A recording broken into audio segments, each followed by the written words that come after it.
पूरा पुरुषार्थ करिए, 100% पुरुषार्थ करिए और ईश्वर को समर्पित कर दीजिए। आपके साथ जो घटित होगा वो शुभ है या शुभ की तैयारी है। क्या कहा? पूरा पुरुषार्थ करिए, धर्म के राह पर चलिए, गुरु ने जो पथ बताया उस पर चलिए। कुछ भी सूझ नहीं रहा, कुछ समझ में नहीं आ रहा, कुछ परिणाम नहीं मिल रहा, तो भी कभी दुखी नहीं होना। शुभ हो रहा है या शुभ की तैयारी हो रही है, शब्द लिख लीजिए, शुभ है या शुभ की तैयारी है। कभी भी आपका अहित नहीं होगा, कुछ भी हो जाए। हाँ, कर्तव्य, मैंने कहा कर्तव्य को 100% करना।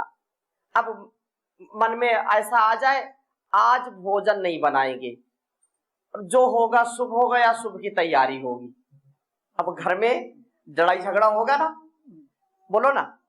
रात में दिन में कभी भी मन में स्वामी जी ने कहा था जो होगा शुभ है या शुभ की तैयारी है, आज तो भोजन बनाऊंगी नहीं मैं, देखा जाएगा जो होगा शुभ होगा या शुभ की तैयारी होगी। अब ये तो फिर लड़ाई झगड़ा का काम हो गया ना, ऐसा नहीं करना है। आज सो जाती हूँ, सो जाता हूँ, आज जो भी योग कक्षा में होगा, जो होगा शुभ होगा या शुभ की तैयारी होगी, ये ऐसे मन में ऐसे नहीं मतलब अपने पुरुषार्थ को पूरा करना है। जैसे आज सुबह लगभग 5 बजे खूब तेज वर्षा होने लगी कि नहीं? अब ये कोई नहीं, चलो अब आज नहीं जाएंगे, ईश्वर जो कर रहा अच्छा कर रहा है, तो कार्यक्रम होता क्या? कोई नहीं आता। तो अपना पुरुषार्थ पूरा करिए और देखो जो होगा शुभ होगा या शुभ की तैयारी होगी। आपको जब भी, मेरी बात याद रखना, जब भी आपके मन में उलझन आए, कोई चिंता सताए, कोई आपको लगे कि मेरे साथ बहुत अहित हो रहा है, आप अपने कर्म को देखना कि मैंने ठीक कर्म किया कि नहीं किया, पूरा पुरुषार्थ किया कि नहीं किया, मैंने कोई गलती तो नहीं की है, मैंने कोई त्रुटि तो नहीं की है। और जब आप आत्मनिरीक्षण करके पाएंगे कि नहीं मेरी ओर से तो कोई गलती नहीं हुई है, तो याद रखना वो दुनिया की कोई ताकत आपको कभी पराजित नहीं कर सकती है। आप देखेंगे कि सूर्य जो ढक गया था वो सूर्य उदय हो गया है, प्रकाश ही प्रकाश मिलेगा आपको, और आपको फिर लगेगा वास्तव में जो कुछ हुआ वो अच्छा हुआ है। लोग परीक्षा करते हैं, लोग हमको खरी कसौटी में खरा उतारना चाहते हैं कि मैं क्या हूं, बहुत परीक्षा लेते हैं। तो याद रखना अपनी परीक्षा में हमको पास होना है, अपने जीवन को हमको जो है यशस्वी बनाना है। और इतनी बड़ी सेवा, इतना बड़ा हमको सौभाग्य मिला है। जब स्वामी जी महाराज ने योग शुरू किया, कितने लोग जानते थे योग? जब गुजरात प्रांत से, सूरत से गुरुदेव जी महाराज ने योग शिविर शुरू किया तो शायद कोई नहीं जानता था, उनको बताना पड़ता था। और जब आज की हम स्थिति देखते हैं तो पूरी दुनिया योग को जानती, पूरी दुनिया स्वामी जी महाराज को जानती है। आप किसी के पास चले जाते हैं, आज यहाँ हमारे सुधांशु भाई हैं, हमारे राधा माधव जी, पूरी टीम प्रांत की बैठी है, हम श्रद्धामयी बहन बैठी है।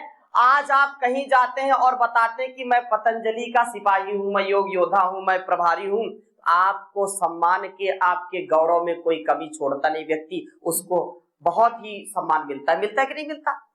आप कहीं भी जाइए, आप बता दीजिए कि मैं उनका शिष्य, गुरुदेव महाराज का नाम ले लीजिए, उनका शिष्य, लोग बड़े आदर भाव से देखते कि नहीं देखते? ये योग की शक्ति है, ये अध्यात्म और ये गुरु शिष्य परंपरा की शक्ति है।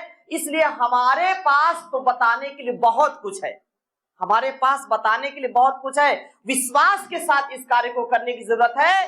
अभी भाई अशोक जी बता रहे थे कि 200-300 कक्षाएं चलती थी कोरोना के पहले, अब बीच में गड़बड़ हो गया था तो 80, लगभग 80-90 कक्षाएं। मैं इस बात को अभी, क्योंकि कोरोना चला गया है, आप सबको अब इस पूरे बलागीर जिले को पूरे ओडिशा में नंबर 1 बनाना है, इसलिए आपको यहां पर बुलाया है। जो कक्षाएं पहले चलती थी उससे दुगुना कक्षाएं चले, और सहयोग शिक्षक प्रशिक्षण शिविर आप अधिक से अधिक लगाइए, लोगों को जोड़िए, लोगों को अध्यात्म की शक्ति, ये वैदिक ऋषि परंपरा की शक्ति, ये चरित्र निर्माण से राष्ट्र निर्माण की शक्ति है, ये लोक कल्याण की शक्ति है। हमको जो गुरु ने दिया है, हमारा जो जीवन है गुरु को समर्पित है। घर परिवार को भी देखना है, बिजनेस व्यापार को भी देखना है, इस सब कुछ देखते देखते भी लोक कल्याण करना, यही सबसे बड़ी कमाई। और संसार में सब कुछ यही धरा का धरा रह जाएगा। मैंने कहा ऐसी कमाई कर लो जो संग जा सके, मुश्किल पड़े तो राह में कुछ काम आ सके, मुश्किल पड़े तो राह में कुछ काम आ सके। इस संसार की जितनी भी धन संपत्ति है, यश कीर्ति, सब यही धरा रह जाएगा। कोई भी कितने बड़े बलवान आए, बुद्धिमान आए, कितने बड़े जो है शक्तिमान आए, कोई बचा क्या? सब चले गए ना। इसलिए जो कुछ भी मिला है उसको लगा दो, सेवा में लगा दो। ये सबसे बड़ी पूंजी है, ये सबसे बड़ी शक्ति है, सेवा और सुमिरन। क्या कहा? दो चीजें याद रखना, सेवा और सुमिरन, सेवा और साधना। सेवा साधना से जीवन की सार्थकता है। ये साधना के लिए जीवन मिला है, इसलिए साधक बनो। क्या बनो? साधक बनो। ये हमारी जितनी भी शारीरिक मानसिक जितना भी हमारा ये जीवन है, वास्तव में साधना के लिए मिला है। इसलिए साधन को अच्छा बनाइए। इस साधन गड़बड़ होता है तो साधना कैसे अच्छी हो सकती? नहीं हो सकती ना। शरीर साधन है, ये घर भी साधन है, ये संसार भी साधन है। और किस लिए मिला है? साधना के लिए मिला है। हम भूल जाते हैं, भटक जाते हैं, और हम फिर जो है बाद में पछताते हैं। याद रखना, ये सुंदर शरीर, ये सबल शरीर, ये प्रबल जो उत्साह, ये हमेशा नहीं रहेगा। इसलिए now is the golden time, ये स्वर्णिम अवसर है। इस अवसर को हम चूकने नहीं देना है। इस समय जितना अच्छा करेंगे उतना हम अपने साथ लेकर के जाएंगे, नहीं तो बड़ा ही पश्चाताप होगा। बहुत सुंदर भर्तृहरि ने लिखा है, याव स्वस्थमिदं शरीरमरुजं याव जरा दूरतो याव चेन्द्रिय शक्तिरा प्रतिहता याव क्षयो नायुषः आत्मा श्रेयसि तावदेव विदुषा कार्यः प्रयत्नो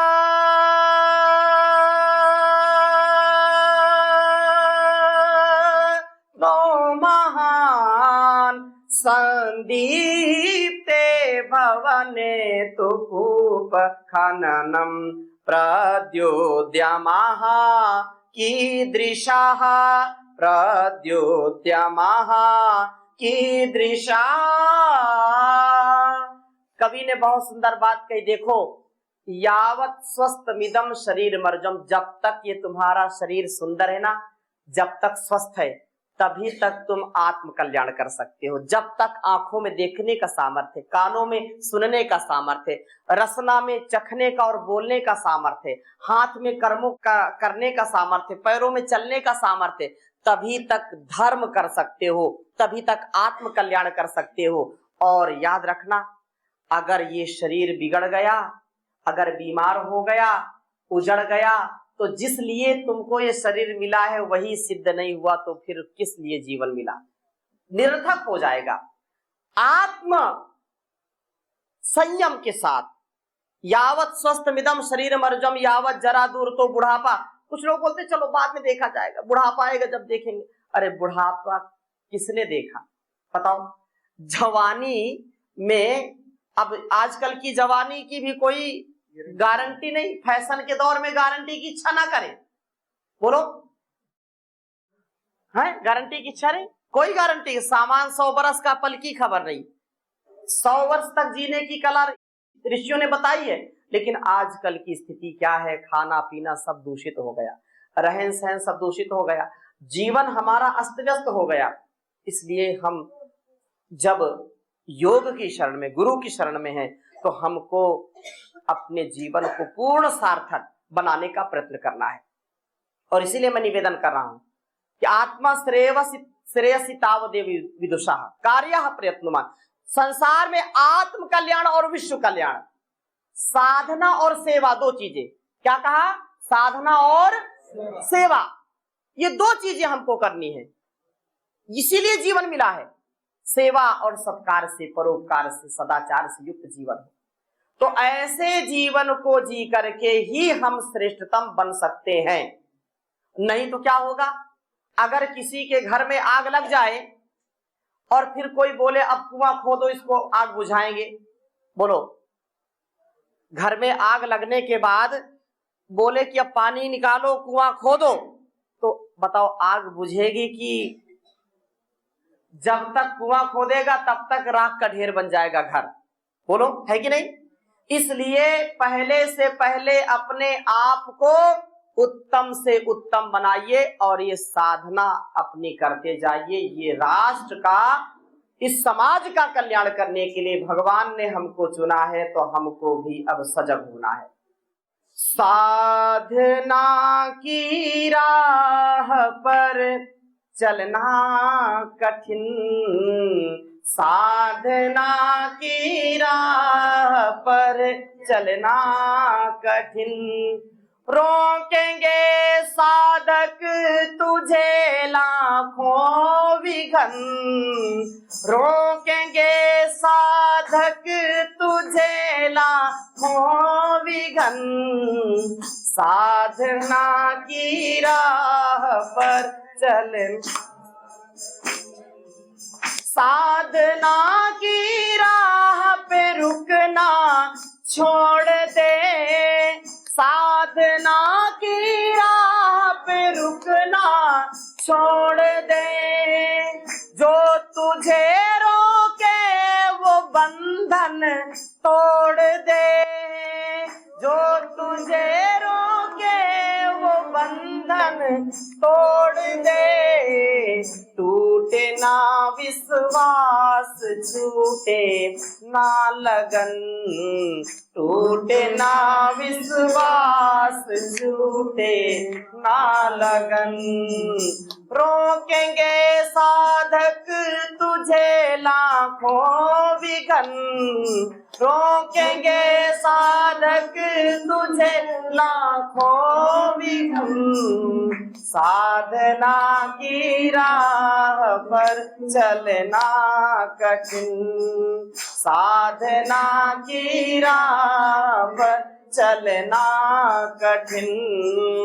तो साधना की राह में चलना कठिन है, लेकिन इस कठिनाई में भी हमको सजगता के साथ, सावधानी के साथ चलना है। सावधानी हटी दुर्घटना, ऐसे बोलते ना।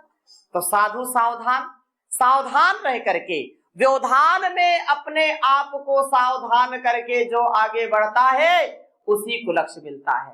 चरैवेती वेती आगे बढ़ने का प्रयत्न करना है। चलती का नाम गाड़ी, लोग बोलते हैं ना, चलती का नाम, और गाड़ी जब चल नहीं रही तो किस काम की है? तो अपने लक्ष्य को प्राप्त करने के लिए एक एक कदम हमको आगे बढ़ाना पड़ता है, एक एक पल हमको आगे बढ़ना पड़ता है। इसलिए आपसे मैं विशेष आग्रह करता हूं, निवेदन करता हूं कि हमारा सबका जीवन साधारण जीवन नहीं है। क्या कहा? साधारण जीवन जीने वाले जी रहे हैं, लेकिन हम सब यहां जितने लोग बैठे, याद रखना, कोई विशेष हमने पुण्य किया तभी यहां बैठे हैं।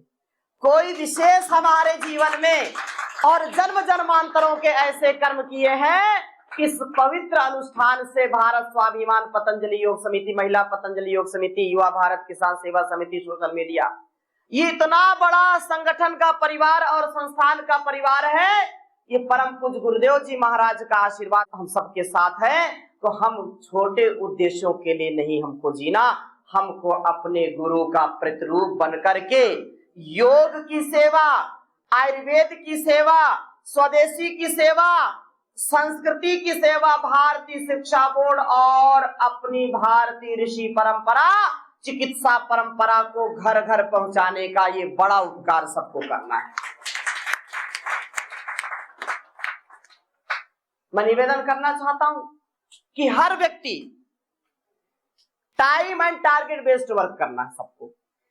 हम जितने लोग यहां बैठे हैं, सब योग शिक्षक, सब प्रभारी, एक जिम्मेदारी लें कि मुझको स्वयं 2 घंटे 2.5 घंटे योग करना है और सबको योग कराना है। अगर मैं पतंजलि का सिपाही हूं तो चाहे मेरी योग कक्षा में 20 लोग आए, 50 लोग आए, 100 लोग आए, मेरी योग कक्षा अहर्निश 12 महीने चलनी चाहिए। ये संकल्प लेना है आपको। कहीं भी रहें आप अपनी योग कक्षा को इतना सक्षम बना दें कि आप यदि प्रवास में कहीं बाहर है तो दूसरे लोग आपकी योग कक्षा चलाएं। ऐसा संकल्प लेना है। और जो बीमारियां बढ़ रही हैं, आप वेलनेस के साथ उनको जोड़िए। लाखों लाखों रुपए खर्च कर देते हैं लेकिन लोगों को लाभ नहीं मिलता। इतने भयंकर रोग हैं और कोरोना काल के बाद तो रोग आ जाता है शरीर में तो जाने का नाम ही नहीं लेता है। उन लोगों को वेलनेस भेजिए, उन लोगों को पतंजलि परिवार से जोड़िए, तो इससे उनका कल्याण होगा, आपको पुण्य मिलेगा। अपनी संस्कृति को, अपने संस्कारों को अपने बच्चों के अंदर डालना चाहते हैं, उनको राम कृष्ण जैसा बनाना चाहते हैं, उनको भगवान के प्रतिरूप के रूप में उनको देखना चाहते हैं, उनको चरित्रवान, बलवान, बुद्धिमान, धीमान, प्रज्ञावान बनाना चाहते हैं, तो भारतीय शिक्षा बोर्ड से विद्यालयों को जोड़िए और भारतीय शिक्षा बोर्ड के विद्यालय बच्चों को पढ़ाइए। ऐसे विद्यालयों में बच्चों को नहीं भेजना जो हमारी संस्कृति पर कुठाराघात करते हैं, हमारे सनातन परंपरा को जो कोसते हैं। ऐसे विद्यालय में अपने बच्चों को नहीं भेजना जो आपके बच्चों के दिमाग में अनावश्यक खुराफात डालते हैं, हमारी संस्कृति, हमारे संस्कारों और माता पिता, गुरु, आचार्य के विषय में जहां पर हीन भावना भरते हैं। ऐसे विद्यालय में बच्चों को भेजना मतलब अपने पैर पर कुल्हाड़ी मारना। इसलिए ऐसे विद्यालय में बच्चों को भेजिए जो सनातन की परंपरा को जी सके। अपने बच्चों को भारतीय शिक्षा बोर्ड अभी तो पूरे ओडिशा में भी अभी हो गया है और भाई सुधांशु जी विशेष रूप से उस पर कार्य भी कर रहे हैं। और हमारे सभी जो इस भारतीय शिक्षा बोर्ड से विद्यालयों को जोड़ना चाहते हैं वो अविलंब इससे जोड़े, ताकि ये 21वीं सदी की सबसे बड़ी क्रांति होगी भारतीय शिक्षा बोर्ड की से जुड़ी। जो मैकाले ने कालिक पोती थी हमारे संस्कारों पर, हमारी शिक्षा पर, उसको धोने का काम भारतीय शिक्षा बोर्ड से होगा। इसलिए आप स्वयं प्रयास करिए और आपके संपर्क में कोई विद्यालय है, कोई शिक्षाविद है, तो उनको बताइए कि हमको भारतीय शिक्षा बोर्ड से अपने बच्चों को पढ़ाना है और उसी से विद्यालय को आप जो है उसे संबद्ध कीजिए, जिससे उनके अंदर बचपन में ही, छोटी अवस्था में ही बच्चों को ऋषि जैसा ज्ञान मिल जाए। उनको गौतम, कणाद, जैमिनी, पतंजलि, पाणिनि, महर्षि दयानंद, विवेकानंद और पूरे देश के जितने महापुरुष हैं उनका चरित्र उनके अंदर आ जाए। ऐसी शिक्षा का नाम भारतीय शिक्षा बोर्ड। मानव से महामानव बनाने का कार्य है, नर से नारायण बनाने का कार्य है। ऐसे बच्चे जो भारतीय शिक्षा बोर्ड से पढ़ेंगे उनको संसार की कोई ताकत कभी उनको विचलित नहीं कर सकती, उनको कभी कोई बहका नहीं सकती। इसलिए इस काम को भी हम सबको मिलकर के करना है। मैं निवेदन करना चाहता हूं कि ये जो संकल्प लिया है इसको पूरा करना ही करना है और ये सबसे बड़ा हमारा जीवन का उत्कर्ष होगा। इसमें किसी प्रकार की कोई जो है प्रमाद की, कोई आलस्य को कोई गुंजाइश नहीं रहती है। थोड़ा थोड़ा प्रयास भी करें, थोड़ा थोड़ा भी प्रयास करें तो ये कार्य बहुत बड़ा हो जाएगा। प्रतिदिन जैसे मैंने कहा 2 घंटे योग, यज्ञ, गौ माता की सेवा, योग, आयुर्वेद का प्रयोग, थोड़ा जागरूक करने की लोगों को जरूरत है। आप थोड़ा उनको जागरूक करेंगे तो आपके लिए सदा वो बन जाएंगे। आप इस संगठन को बढ़ाने का कार्य करिए, क्योंकि ऐसा संगठन, ऐसी सेवा, ऐसा समर्पण किसी भी प्रकार से आपको मिलने वाला नहीं है। इतना बड़ा परिवार है जहां पर राष्ट्रभक्ति सिखाई जाती है, जहां पर जीवन जीने की कला सिखाई जाती है, जहां पर परस्परता सिखाई जाती है, जहां पर अपनी संस्कृति सनातन परंपरा को जीने की बात बताई जाती है, जहां पर गीता उपनिषद दर्शन और वेद की परंपरा को आत्मसात करने की बात बताई जाती है, जहां पर योग विज्ञान से लेकर के गो विज्ञान से लेकर के यज्ञ विज्ञान से लेकर के अपनी पावनी परंपरा का निर्वहन हो, ऐसी ये हमारी संस्कृति और सनातन की परंपरा अपने संगठन से हमको सीखने को मिली। इसलिए इस स्वदेशी की परंपरा है, ये हमारी संस्कृति की परंपरा है, और आप इसको ऐसे ही पूरे उत्साह से करेंगे तो ये बहुत ही आनंद होगा, और इससे बहुत ही जीवन का जो स्वर्णिम अवसर है वो हमको प्राप्त होगा। ये बहुत बड़ा कार्य है, इसलिए ये बहुत पवित्रता के साथ आपको करना है। इससे जनशक्ति, धन शक्ति और हर प्रकार की शक्ति से हम प्रबल होंगे। तो आपको इस कार्य में बहुत ही यशस्विता से आगे बढ़ना है, और 2-3 कार्यों पर आप अपना फोकस करिए। पहला, योग करना और कराना है, इसमें कोई कंप्रोमाइज नहीं करना। दूसरा, कि अपने आप को स्वदेशी से अनुस्यूत रखना है, स्वदेशी का स्वयं पालन करना है, योग आयुर्वेद और ऋषि परंपरा को आत्मसात करना है, लोगों को जागरूक करना है। किसी को ज्यादा समस्या है तो उसको वेलनेस में भेजना है। तीसरी बात यह है कि भारतीय शिक्षा बोर्ड, इससे विद्यालयों को, विद्यार्थियों को, बच्चों को अधिक से अधिक इससे जुड़े, लाभ मिले, ऐसा कार्य करना है। और उसमें बहुत सारी चीजें फिर आप उसको करते हैं। गौ सेवा है, यज्ञ सेवा है, वृक्षारोपण है, जागरूकता के लिए आप अलग अलग कार्य करते हैं, वो सब करते रहते हैं। कृषि सेवा, विषमुक्त खेती, बहुत बड़ी बात है। मैं निवेदन करना चाहता हूं, आपको कम से कम अपने घर परिवार के लिए जितना अनाज, जितना फल फ्रूट खाते हैं, जितनी साग सब्जी खाते, कम से कम खुद उगाना शुरू करें। खुद नहीं उगा सकते हैं तो ऐसे लोगों को प्रमोट करिए, ऐसे लोगों का उत्साह बढ़ाइए जो विष मुक्त अर्थात जैविक खेती करते हो। जैविक खेती को बढ़ाइए। अभी रात में हम आ रहे थे तो हमारे राधा माधव जी बता रहे थे कि इधर बहुत कैंसर के रोगी बढ़ रहे हैं, बहुत केमिकल डाल रहे हैं, जो है संबलपुर आदि इधर क्षेत्र में और बड़गर। मैं हर प्रांत में जाता हूं तो ये बात कहता हूं। अभी सिवनी मालवा जो मध्य प्रदेश में गया, वहां भी घर घर लोग कैंसर से परेशान है। कई ऐसे घर गया तो कैंसर हो गया। क्यों? इतना केमिकल, इतना जहर डाल रहे हैं, इतना जो है विष डाल रहे हैं, और जो विष डालेंगे तो विष खाएंगे तो बीमारी बढ़ेगी। तो इसलिए आप अपनी छतों पर, अपने पार्क में खुद कुछ फल या कुछ जो है सब्जियां उगाइए। और खेती है, खेती करने वाले लोग आपके संपर्क में हैं तो कम से कम अपने घर, अपने परिवार के लोगों के लिए विष मुक्त अनाज का उत्पादन करें, जिससे आप स्वस्थ रहे, घर परिवार स्वस्थ रहे। गौ माता की सेवा करिए। अगर घर में स्थान है, जगह है, तो गौ पालन करिए। घर में एक गाय जरूर बांधिए।